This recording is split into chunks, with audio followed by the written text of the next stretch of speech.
Hey guys, I'm coming on today. I wanted to do another channeling with you guys, and I'm going to be channeling a being from the location of the planet Ceres. Not Sirius, like Sirius. This is the planet Ceres, which is Ceres, as I was told. I had no idea about this planet, so I went to go look it up. And funny enough, there's a planet, Ceres, between Mars and Jupiter. And this being had explained to me that this is a stronghold of some sort or some type of station between those two locations.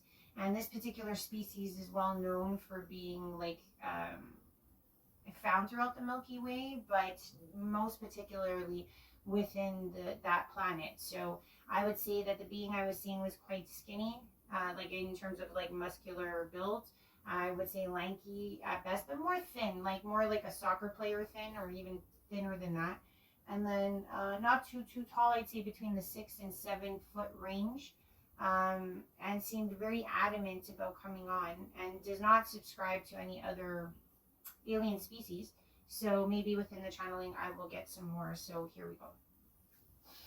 And the name was Ageewah. Ageewah. That's the name, Ageewah. So let's start this up. Let's see what Ageewah has to say. Hello, my name is Ageewah. I come to you today through this beautiful channel that is very gracious in order to speak with me. Even though I'm not someone who is joined to many of the larger hierarchies within this time and space that we all are a part of, I did have some past life with this being that I'm using right now to speak. Oh, cool. Okay. Anyways, I wanted to let you guys know that I am not from the same space time as you all. I reign from 2053. So the reason why I'm coming back in time to speak forth now is because I do want to let you know that between these two places, both Saturn and Mars, there are way stations that people use here, and our species is one that caters to these way stations. So as you would see, like we would most likely be seen as those that provide for the other beings that are planetary travelers and or interdimensional travelers who do stop off at these two places. So we are much more to the beat of that area of space because our what you would call ears are to the ground in a way. So from what I could gather as the timelines have merged once again is that this time frame that you guys are in is going to be one of spectacular rebirth. There has been good changes within our time frame because, as you may or may not know, if we are temporally evolved, we know how to see the changes within our everyday that come from our past evolving. I know this may sound weird to you all, but it is something that we also see in our day-to-day as temporal beings. Our species reigns from the fourth to fifth dimension. However, we are very novice and jovial, and we are ones that bring forth and are very well versed in heart and spirit. So we do not worry about those that are trying to embark on this planet at this time for a negative thought form and or negative pursuit of kind. And please know that at a later date, these exact same beings will have changed over to more encapsulation of a light being. So on all fronts, you have to understand is that where even those beings that were once fully of the negative thought form side and or service to their own wants and needs, they have now changed over and at this time of 2053 have made remarkable advancements in the ways of adopting and understanding the integration of light. So please know that every move and change that occurs on this planet is very instrumental and detrimental to the changes that happen within my space and time. And I just want to say thank you to all of you because my particular life space and or sense of being has altered within these last 10 to 12 years, predominantly in the last 2 years. I can see certain formulations shaping on this planet that were never viewed or seen before. So please know is that as we see these formulations becoming more abundant and growing, we know that the timelines that have been felt on your particular planet have been felt, met, and have been assessed.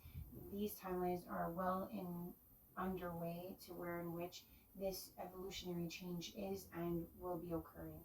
I know that I'm speaking from the future, but please know that every ricochet from a decision you make today does ricochet outward to the universe. And as such, as a patron and or person of the universe, I just wanted to commemorate this day and time and or this time frame in general. As I had lived with this particular being in a past life, she was more than gracious to allow me to speak forth, as I am just a lowly being on a lowly planet. What? Sorry.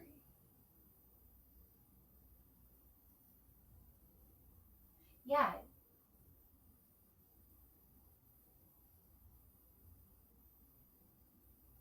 Ananoids? Okay. So I was just asking this being what they are. Ananoid. So you're part insectoid and also humanoid. Ananoid. Okay. Thank you for sharing that. And so, from our standpoint, we are very happy to be here celebrating and participating with you all. I would not have reached out to this vessel and or this thought form unless I knew that it was for sure and golden within our own spectrum of space and time.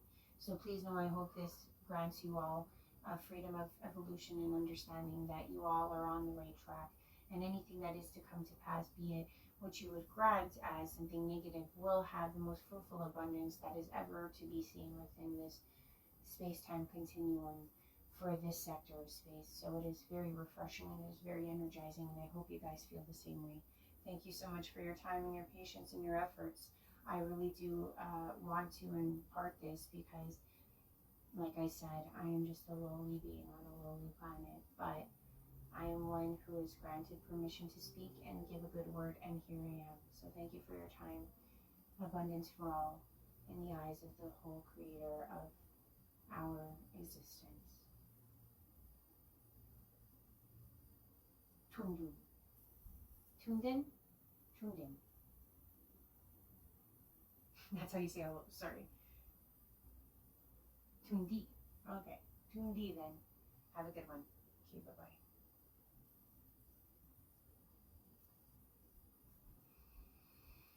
Whoa. Well, that guy was, yeah, I would say like that was probably the least evasive one I've ever done, because that dimension wasn't too hard to reach, the fourth and fifth.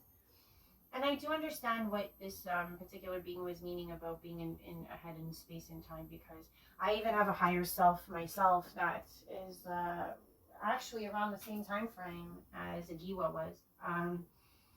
And I can speak to the fact that he gives me updates as to the overall timeline perseverance of this planet, because obviously from 2050, that's where my higher is. He sees the changes within his world as we evolve here, because like if you think about it like a train, on a track, like the front of the train doesn't know what the end of the train is doing, but in a sense it's like if 2024 is the end of the train and 2050 is the front of the train, the front of the train feels the reactions of the end, if that makes sense. So I feel like when we make certain shifts and moves, those in the timeline that we are on, even if it's in the future, get affected. So it was really interesting that Ageewah came through. I've never spoken with this species before, but supposedly we've had, like my personal soul has had a past life with this person. So that's why I was able to connect to them. They look pretty cool. I would honestly say they have like somewhat of a human structure, but it was like, yeah, insectoid. Like if you could imagine a ant, like imagine an ant's body, but like broad like a human, and then with no buzzing tail at the end, but bipedal, but also at the same time had like coarser skin, much like that of like, let's say, a metallic nature, seemingly maybe to guard off or prevent certain environmental situations that they have on their planet, which again is Ceres, Ceres. So I don't know if by that point in 2053, if that place will be readily known as a way station, but it seems like this specific species isn't well known for anything other than catering to other species or maybe higher evolved species. That seemed to be the overall feeling I got. They're very well-natured beings from what I could tell, but I noticed that like it gave me the feeling that like they're in service to those either on Mars or on Saturn, whatever beings, because maybe that's how they I don't know how to say this, but they have their energetic currency or currencies. I don't know what the currency is on other planets and or what the currencies are outside this world. So it seems like why they are in service, I'm not exactly sure. But it seems like they don't hold any malice towards being in service, and these are seemingly young souls, from what I could feel. Like I would say, not the word naive, but they are very loving. So it's like if they were to interact with beings that are malevolent, they may not know how to course correct or to how to handle them. So I could see how they would get taken advantage of, but that was just my overall feeling. So I hope this message finds you guys well. It seems like our timeline's on point, and it seems like our trajectory is good. So I'm glad that Ageewah came through. So have a good one, guys. Bye.